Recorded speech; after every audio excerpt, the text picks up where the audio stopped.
सरकारला या माध्यमातून माझा प्रश्न आहे, आज शासनाने सांगितलं की शेतकऱ्यांचा 7/12 कोरा करू आणि कोरा करण्याची तारीख ठरली जून 2026.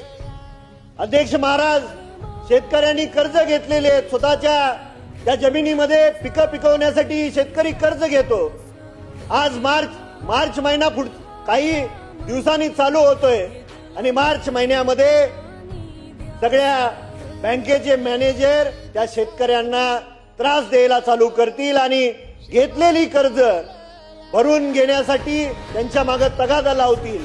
अनेक वेळा या शासनाच्या धोरणातून जाहीर केलं की बँकेंना आदेश दिले गेले की शेतकऱ्यांना तगादा लावू नये आणि कर्ज भरण्यासाठी सक्ती करू नये.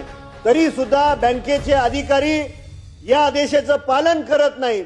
याच्यासाठी आपल्या माध्यमातून काहीतरी कठोर निर्णय घ्यावे एवढी विनंती करतो. आपण मला बोलण्याची संधी दिली त्याबद्दल आपलं आभार मानतो आणि थांबतो.